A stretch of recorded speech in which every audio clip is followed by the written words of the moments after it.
here to give you the news about Africa and, of course, across the continent.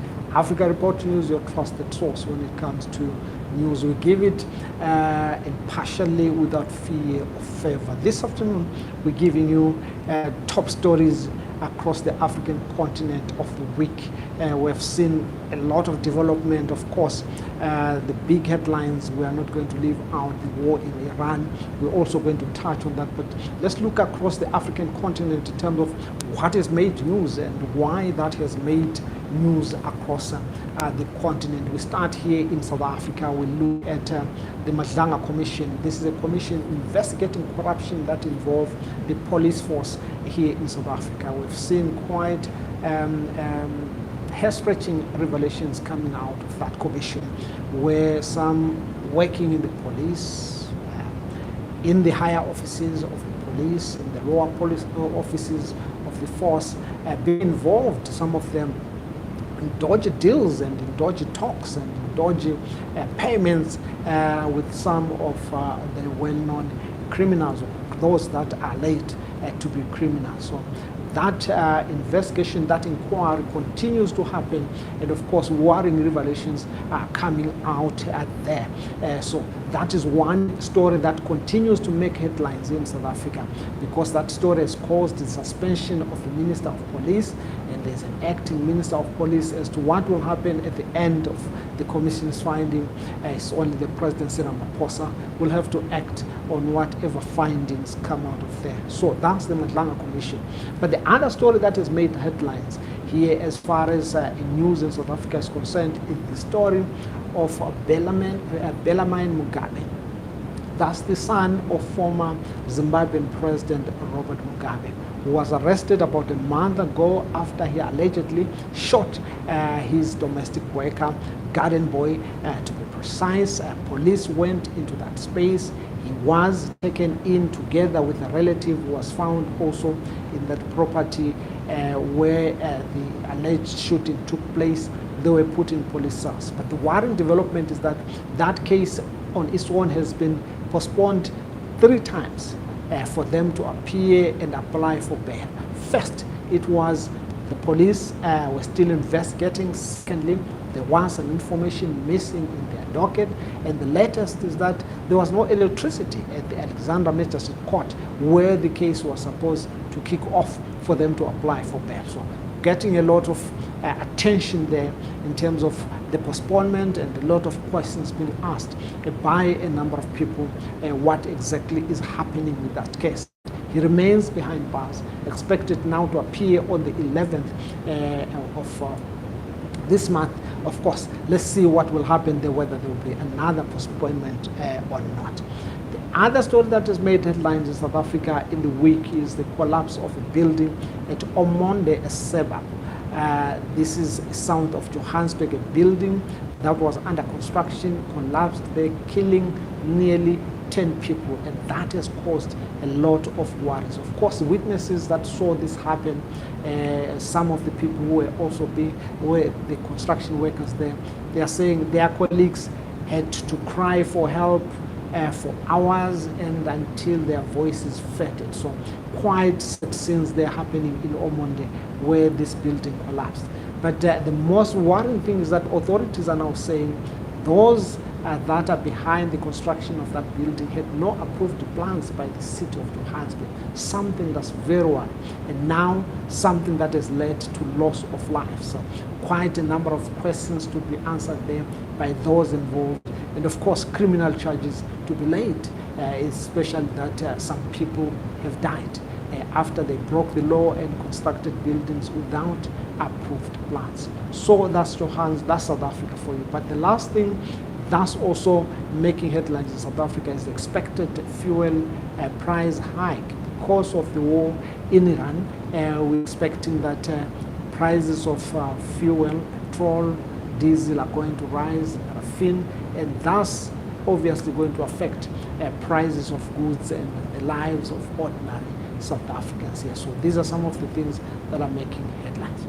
Let us move to Malawi, which is one of the countries that also was in the headline during this week. What happened is that President Peter Mutharika got sick, and there was a decision that he comes to South Africa to seek for medical help. What happened before he left?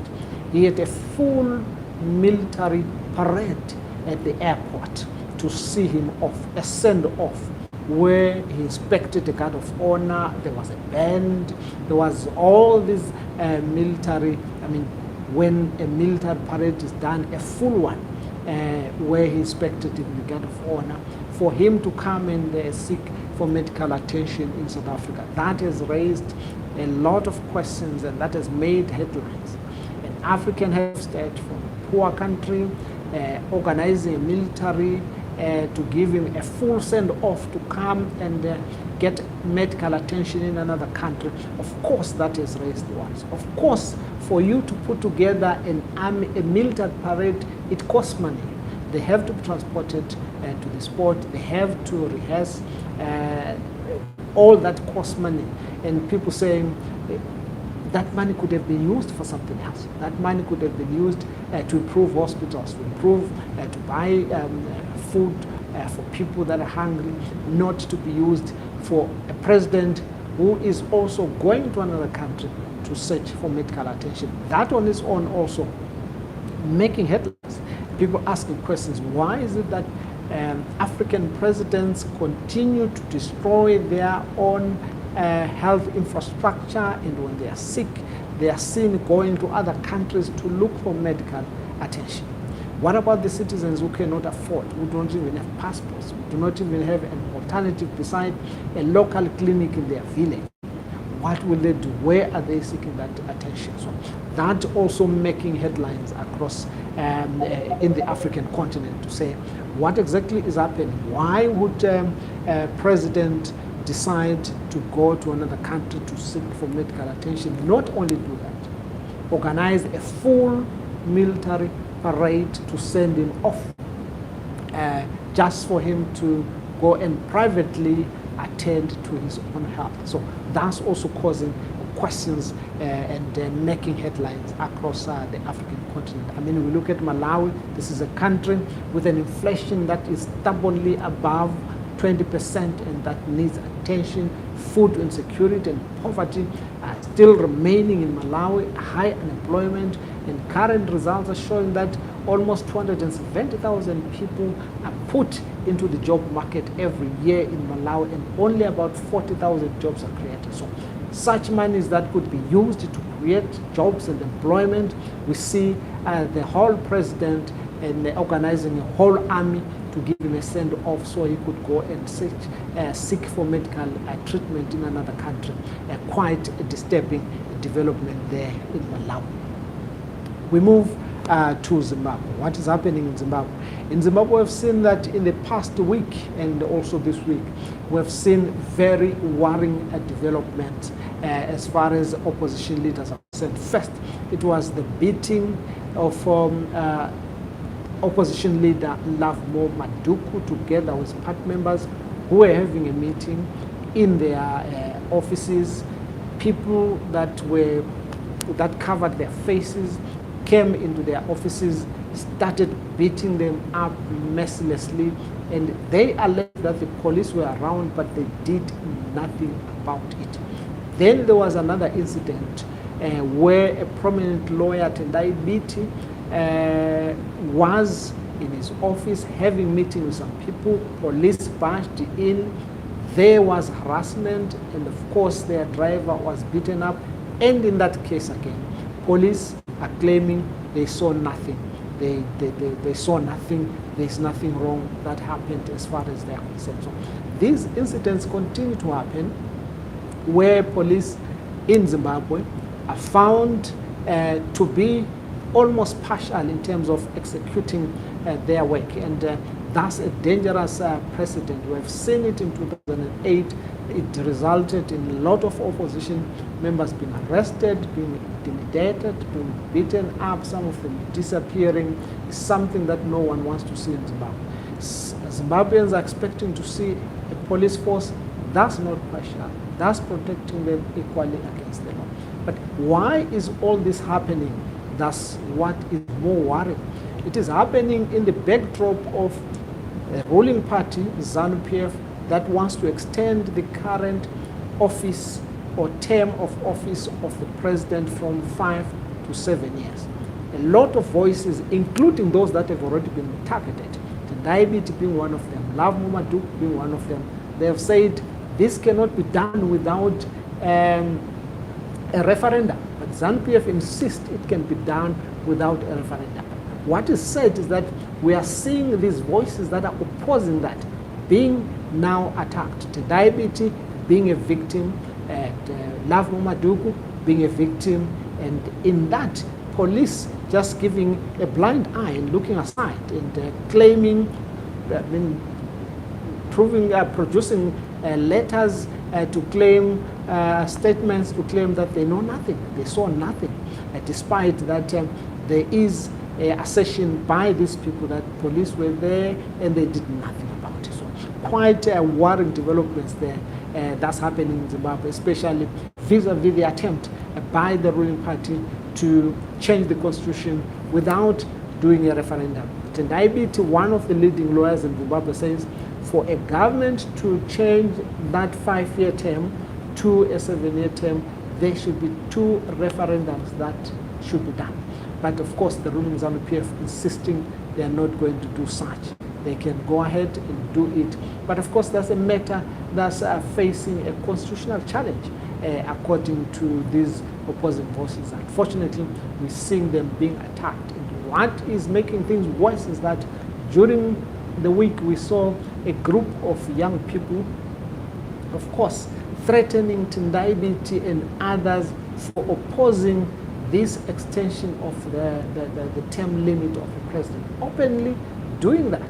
And of course, because they are on the side of the ruling party, we have not seen them being arrested or being questioned for putting those threats, threatening physical harm to citizens that are expressing what the Constitution allows them to express, talking about their country and interpreting the Constitution. So quite a dangerous development there that we saw in Zimbabwe. But also, before we round up of Africa, let's go to Nigeria. Nigeria, we are seeing a lot of incidents where insurgents are terrorizing people, killing people, kidnapping people, and insecurity has become a big concern for people in some parts of that country there. But what's worrying now is that recently there were 230 students that were kidnapped, and they are teachers, and within a few days they were released and they returned home. And what is now happening is that the government is being accused of paying a ransom to those people. Whether that happened or not, that's an allegation. But if it indeed happened, that's a very worrying development, because it's an admission by the government that it is powerless when it comes to insurgents like Boko Haram. They can do as they please, and of course the government pays them ransom. So that also made headlines with those accusations. Of course, are still to be proven that the government indeed paid millions in terms of ransom to Boko Haram in order for it to release the children that had been kidnapped. Of course, for the families and the children, that's a good thing they were released. If their release needed money to be paid, that's a good thing the government paid. But that act of paying is a frustrating act, is a scary act, because it means the government can no longer protect citizens from being kidnapped, from being killed by these insurgents, and this is now it has to pay. So that on its own is quite a frustrating and worrying development. Let's end it with going to, of course, the war in Iran that is terrorizing the whole world. We've seen almost 1,000 people dying in Iran, being killed by America and Israelis, attacks, bombardments that are happening day in and day out. But also we've seen Iran attacking countries in the Middle East that are harboring American bases, especially UAE has taken the hardest or the largest bashing by Iran. We've seen in Dubai. Things is a chaotic city. Thus, a tourist city. There's a lot of planes, about 12,000 planes have been cancelled around that area because of the bombardment. Of course, people trying to get out, getting stranded and stuck there because they can't move.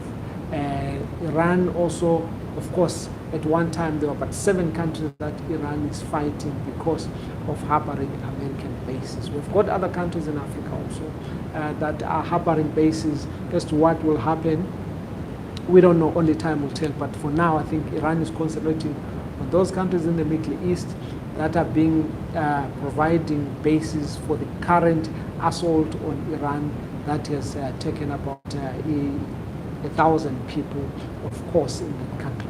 But the other thing that has happened in this war is that Iran has now blocked the Strait of Hormuz. This is the corridor where all the oil ships pass through. We know that Middle East is the headquarters when it comes to oil. This is where a lot of countries buy their oil.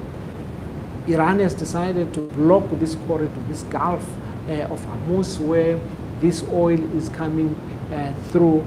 And of course, that has caused a lot of panic, including the rise in oil prices across the world. Of course, here in South Africa, we are already